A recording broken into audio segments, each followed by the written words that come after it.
Hello, അജിത്താണ്. Travel with അജിത്തിൻ്റെ പുതിയൊരു വീഡിയോയിലേക്ക് എല്ലാ പ്രിയപ്പെട്ടവർക്കും സ്വാഗതം. നമ്മുടെ ബഹറിൽ നല്ല അടിപൊളി തണുപ്പാണ്. അപ്പോൾ ബഹറിലെ തണുത്ത കാഴ്ചകളൊന്ന് കണ്ടിട്ട് വന്നാലോ? വീഡിയോയിലേക്ക് പോവാം.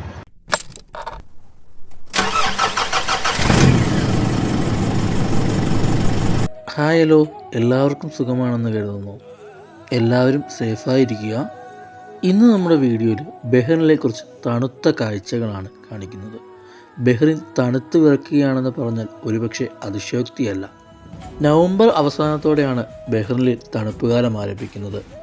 മാർച്ച് ഏപ്രിൽ മാസത്തോടെ തണുപ്പ് അവസാനിപ്പിച്ച് വീണ്ടും ചൂടിലേക്ക് ബഹ്റിൻ പോവുകയും ചെയ്യും. ബഹ്റിനിൽ ഇപ്പോൾ കാലാവസ്ഥ നിരീക്ഷണ കേന്ദ്രം പുറത്തുവിടുന്ന കണക്ക് പ്രകാരം ഉയർന്ന താപനില 19ഉം കുറഞ്ഞ താപനില 14ഉമാണ്.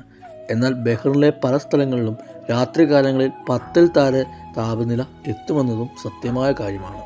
ബഹ്റിൻ്റെ അയൽരാജ്യമായ സൗദിയിൽ പല സ്ഥലങ്ങളിലും -ഡിഗ്രിയാണ് ഇപ്പോഴത്തെ താപനില. അതുകൊണ്ട് തന്നെ ബഹ്റിലും തണുപ്പ് കൂടും എന്ന കാര്യത്തിൽ സംശയമില്ല. പൊടിക്കാറ്റും മഞ്ഞുമൊക്കെ ഇപ്പോൾ ബഹ്റിനിൽ സാധാരണമായി കാണുന്ന കാഴ്ചയാണ്. അപ്പോൾ ബഹ്റിനിലെ തണുത്ത കാഴ്ചകളൊന്ന് കണ്ടിട്ട് വന്നാലോ?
ബഹ്റിൻ്റെ ഈ തണുത്ത കാഴ്ചകൾ നിങ്ങൾക്ക് ഏവർക്കും ഇഷ്ടപ്പെട്ടു എന്ന് കരുതുന്നു.